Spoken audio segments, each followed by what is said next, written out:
सम्राट मगध छोड़कर आम्रपाली के साथ चले गए थे। आम्रपाली राह में थक चुकी थी और मौसम भी बहुत खराब था, इसलिए सम्राट ने उसे एक शिला में आराम करने के लिए बिठाकर आम्रपाली के लिए कुछ फल लेने के लिए चले गए थे। लेकिन आम्रपाली अकेले थी और उसे अपने पीछे मंडरा रहे खतरे का बिल्कुल भी अंदाजा नहीं था। वहाँ एक तेंदुआ आम्रपाली को देख उसके सामने आकर खड़ा हुआ। तेंदुए को अपने सामने देख आम्रपाली घबराकर तुरंत खड़ी हो गई थी। सामने तेंदुआ उसे देखकर हुंकार भर रहा था। वो सुनकर आम्रपाली की सांसें अटक गई थी। डर से उसका चेहरा पसीना पसीना हो चुका था। उसने खुद से बड़बड़ाते हुए कहा, ये तेंदुआ यहाँ कहाँ से आ गया? कैसे आ गया ये यहाँ? तेंदुआ धीरे धीरे आम्रपाली की तरफ बढ़ रहा था और आम्रपाली उससे बचने के लिए इधर उधर देख रही थी, लेकिन दूर दूर तक ना सम्राट नजर आ रहे थे और ना कोई और। आम्रपाली ने गहरी सांस ली और हिम्मत के साथ वहां से बचकर भागने की योजना बनाने लगी। लेकिन इससे पहले कि वो एक कदम भी उठा पाती, तेंदुए ने आम्रपाली पर छलांग लगा दी। लेकिन आम्रपाली चीखते हुए तुरंत फुर्ती के साथ किनारे हो गई और जिस शिला पर वो बैठी थी, तेंदुआ उस पर जाकर खड़ा हो गया। अब आम्रपाली की हृदय की धड़कनें बहुत तेज हो चली थी। वो काफी डर गई थी। वहीं दूसरी तरफ सम्राट एक नदी के किनारे पर थे। उन्होंने पत्तों को जोड़कर एक प्याला बनाया था और उसमें नदी का पानी भर रहे थे। तभी जंगलों से उन्हें आम्रपाली के चीखने की आवाज सुनाई पड़ी। आम्रपाली की आवाज सुनकर सम्राट पानी छोड़कर तेजी से अपनी जगह पर खड़े हुए और चिंतित होते हुए कहते हैं, ये आवाज तो आम्रपाली की है। वो पूरी तेजी से आम्रपाली की तरफ भागने लगे। इधर आम्रपाली के पैर कांप रहे थे। वो जैसे ही वहां से भागने के लिए मुड़ी, पेड़ की एक मोटी सी जड़ जो कि जमीन के ऊपर तक फैली थी, उस पर आम्रपाली का पैर फंस गया और वो वहीं गिर पड़ी। उसके जमीन पर गिरते ही उस तेंदुए ने आम्रपाली पर छलांग लगा दी। ये देखकर आम्रपाली घबराकर वहीं बेहोश हो गई। एक तरफ आम्रपाली पर तेंदुए ने हमला कर दिया था तो दूसरी तरफ रानी कौशला देवी राजमाता के कक्ष के बाहर खड़ी होकर उन्हें देख रही थी कि वो आखिर कर क्या रही हैं। उस वक्त राजमाता अपने कक्ष के बीचों बीच एक छोटे से आसन पर बैठकर अपनी माला से जाप कर रही थी। उन्हें देखकर रानी कौशला के चेहरे पर कपट भरी मुस्कान आ गई। वो राजमाता के कक्ष के अंदर बिल्कुल साधारण अंदाज में थी। राजमाता जाप में लीन थी, लेकिन कौशल्या को अपने कक्ष में देखकर उनका मन खिन्न हो गया था। उन्होंने जैसे तैसे अपना जाप खत्म किया और फिर प्रणाम करके सम्मान के साथ एक लाल रंग के कपड़े में उस माला को व्यवस्थित लपेट कर रख दिया और फिर अपने सामने खड़ी कौशला देवी को तरेटते हुए कहा, यहाँ क्यों आई हो तुम? राजमाता के सवाल पूछते ही कौशला देवी ने मगरमच्छ के आंसू बहाना शुरू कर दिए और ढोंग करते हुए कहा, राजमाता ये क्या हो गया? आपने सम्राट को क्यों नहीं रोका? राजमाता क्यों नहीं रोका उन्हें? राजमाता कौशल्या देवी की बात सुनकर कुछ नहीं कहती हैं और अपना काम करने लगती हैं, लेकिन उनके चेहरे के भाव साफ कह रहे थे कि सम्राट के जाने से उन्हें बहुत दुख हुआ है। तभी कौशला ने कहा, अवश्य उस आम्रपाली ने हमारे सम्राट पर वशीकरण किया है, इसलिए वो उसके इशारे पर चलते हैं। भला इतना बड़ा साम्राज्य छोड़कर कौन जाता है? रानी कौशला देवी की इस बात पर राजमाता एक पल के लिए रुकी और अपने हाथ में रखी रामायण को वापस उसकी जगह पर रखते हुए कहा, तुमने उचित कहा कि आम्रपाली जितनी मासूम दिखती है उतनी है नहीं। राजमाता के मुख से आम्रपाली के लिए ये सुनकर रानी कौशला को लगा कि उसका काम हो गया, इसलिए उन्होंने मुद्दे की बात रखते हुए आगे कहा, अब क्या करेंगी आप राजमाता? सम्राट की अनुपस्थिति में मगध अकेला हो गया है। ऐसे में मगध को संभालने वाला कोई तो होना चाहिए ना, अन्यथा किसी शत्रु को उसकी खबर लग गई तो वो सब सतर्क हो जाएंगे। ये बोलकर वो राजमाता के जवाब की प्रतीक्षा करने लगी, लेकिन राजमाता ने कौशला का जवाब देना उचित नहीं समझा। उनके अंदर कुछ और ही चल रहा था। राजमाता को शांत देखकर कौशला ने हिम्मत की और आगे कहा, राजमाता हमें जल्दी इस पर निर्णय लेना होगा, हमें तो बहुत फिक्र हो रही है। कौशला अपने मन ही मन मना रही थी कि राजमाता उसे ये सब सौंप दे, लेकिन उनकी बातों से परेशान होकर राजमाता ने एकदम से झल्लाते हुए कहा, रानी कौशला, आपको जितनी चिंता मगध की है उससे कहीं ज्यादा हमें है और और हमें अच्छे से पता है कि मगध के लिए आप इतनी हितैषी क्यों बन रही हैं। लेकिन आपका ये ढोंग हमारे सामने नहीं चलेगा। जो स्त्री अपने पति को ना संभाल पाई वो इतना बड़ा साम्राज्य क्या संभालेगी। इसलिए आपको हमें बताने की कोई आवश्यकता नहीं है। मगध हमारे पुत्र की मेहनत से बना है और इसे संभालने के लिए हम अभी जीवित हैं, समझिए आप। राजमाता की बात सुनकर रानी कौशला स्तब्ध थी। उन्होंने उम्मीद नहीं की थी राजमाता इतना कुछ बोल देंगी। उनका जवाब सुनकर रानी कौशला देवी अपना छोटा सा मुख लेकर वहां से चली गई। लेकिन उसके जाने के बाद राजमाता के माथे पर शिकन की लकीरें खिंच गईं।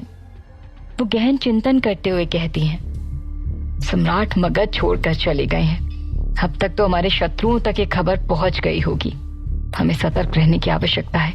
जहां राजमाता को मगध की चिंता सता रही थी तो वहीं आम्रपाली की जब आंख खुली तो वो एक झोपड़ी में थी।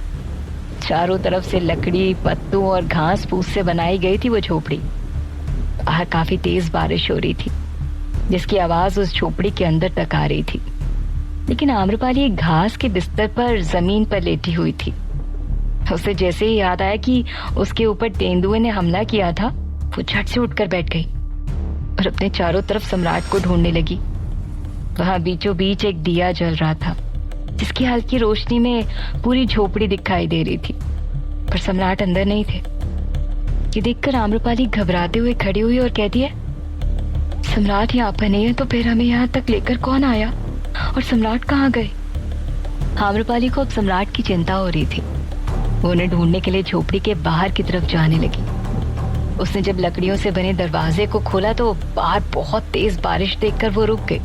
लेकिन वहां चारों तरफ जंगल था। दूर दूर तक उसकी झोपड़ी के अलावा और कोई भी झोपड़ी नजर नहीं आ रही थी। आम्रपाली परेशान होते हुए वापस अंदर की तरफ आई और इधर उधर चलते हुए कुछ सोचने लगी। उसने कहा, इससे पहले हम किसी दूसरी मुसीबत में फंस जाएं, हमें सम्राट को ढूंढना होगा। खुद से निर्णय लेते हुए आम्रपाली बिना कुछ सोचे समझे उस तेज बारिश में झोपड़ी से बाहर निकल गई।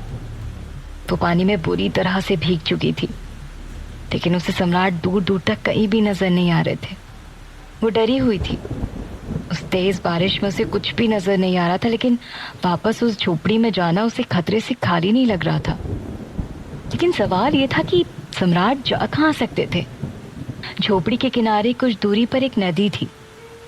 आम्रपाली उसके किनारे किनारे चलते हुए सम्राट को ढूंढ रही थी। वहां एक बड़े से बरगद के पेड़ के नीचे जाकर वो खड़ी हुई, जिसकी मोटी मोटी टहनियां उसे छांव दे रही थी। आम्रपाली बेचैन होते हुए खुद से कहती है, ये सब क्या हो रहा है? सम्राट का कुछ पता नहीं चल रहा है। कहीं वो किसी संकट में तो नहीं? आम्रपाली के दिमाग में जैसे ही ये ख्याल आया वो और भी ज्यादा घबराने लग गई थी। उसे समझ नहीं आ रहा था कि वो कहाँ जाए और कहाँ ढूंढे सम्राट को।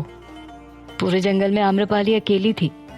उसे पल पल ये सोचकर बुरा लग रहा था कि उसने सम्राट को अकेले क्यों जाने दिया।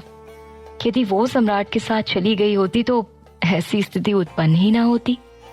तभी उसे सम्राट की आवाज सुनाई पड़ी जो उसे पुकार रहे थे, आम्रपाली, आम्रपाली। उस आवाज को सुनकर आम्रपाली के चेहरे पर चमक आ गई। वो आवाज उसे काफी पास से सुनाई दे रही थी। बारिश की आवाज की वजह से ऐसा प्रतीत हो रहा था जैसे सम्राट बहुत दूर खड़े हों। आम्रपाली ने भी सम्राट को आवाज लगाई और तुरंत वहां से भागने लगी। और वो सीधे उसी तरफ भाग रही थी जिस तरफ से उसे सम्राट की आवाज आ रही थी। सम्राट बिंबिसार, कहाँ हैं आप? वो कुछ दूर ही चली थी कि तभी उसे सम्राट दिखाई दिए जो उसे ही ढूंढ रहे थे। सम्राट का चेहरा दूसरी तरफ था, इसलिए सम्राट ने उसे नहीं देखा। लेकिन उन्हें देखते ही आम्रपाली की खुशी का ठिकाना ना रहा और उन्हें पुकारते हुए वो इतनी तेजी से उनकी तरफ भागी मानो प्यासे को पानी मिल गया हो। सम्राट, हम यहाँ हैं। उसकी आवाज सुनकर जब सम्राट ने उसकी तरफ देखा तो आम्रपाली भागते हुए उनकी तरफ आ रही थी। उसे देखकर सम्राट के चेहरे पर खुशी की लहर दौड़ पड़ी।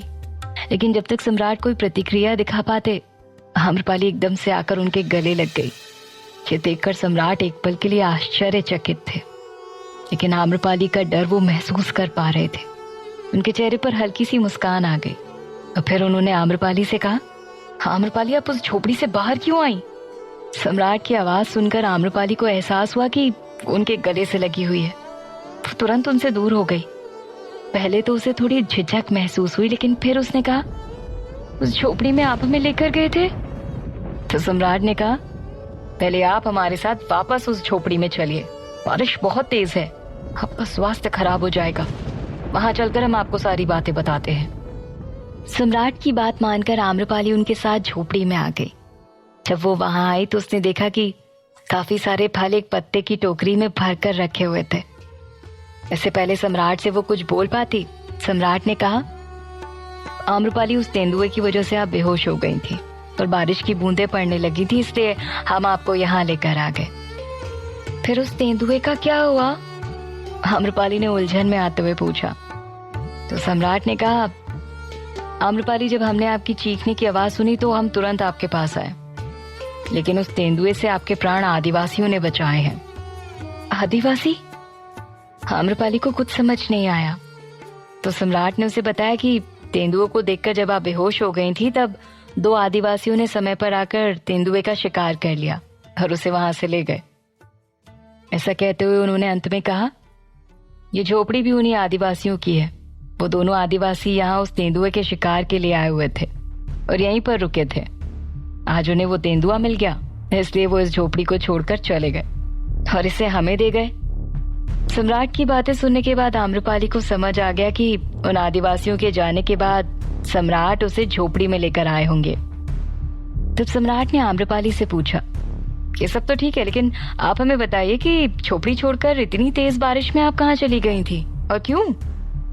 सम्राट के सवाल पर आम्रपाली ने उत्तर देते हुए धीमे स्वर में कहा, जब आप हमें यहाँ नहीं दिखे तो हम डर गए थे कि कहीं आप संकट में तो नहीं है, इसलिए हम आपको ढूंढने चले गए थे। आम्रपाली को अपनी फिक्र करते हुए देखकर सम्राट के हृदय की धड़कनें बढ़ गई थी। उन्होंने प्रेम पूर्वक कहा, आपको हमारी चिंता करने की आवश्यकता नहीं है आम्रपाली, हमें कभी कुछ नहीं होगा। ऐसा कहते हुए सम्राट ने आम्रपाली की हथेली उठाकर अपने हाथ में ले ली। सम्राट के स्पर्श से आम्रपाली के हृदय की धड़कनें बढ़ने लगी थी, लेकिन उसने सम्राट के हाथ से अपना हाथ हटा लिया और तुरंत वहां से दूर हट गई। जहां एक तरफ आम्रपाली और सम्राट का एक साथ एकांत में रहना उनकी करीबियां बढ़ा रहा था, तो वहीं दूसरी तरफ उनके जाने से सोम के अंदर की बेचैनी बढ़ती जा रही थी। सम्राट और आम्रपाली को अकेले भेजकर उसके दिमाग में अलग ही खिचड़ी पक रही थी। वो अपने कक्ष में था और अपनी माँ और अपने दाबीज के बारे में भूलकर वो सिर्फ और सिर्फ आम्रपाली और सम्राट के बारे में सोच रहा था। अपने कमरे में इधर से उधर चलते हुए वो खुद में ही बड़बड़ाए जा रहा था, हमें उन दोनों को अकेले नहीं भेजना चाहिए था। वैसे भी सम्राट आम्रपाली जी से प्रेम करते हैं और आम्रपाली जो भी सम्राट से दूर है कहीं उनके वश में ना आ जाए, और यदि उन्हें भी सम्राट से प्रेम हो गया तो फिर तो कभी भी हमारी नहीं हो पाएंगी। वो पता नहीं वो लोग क्या कर रहे होंगे।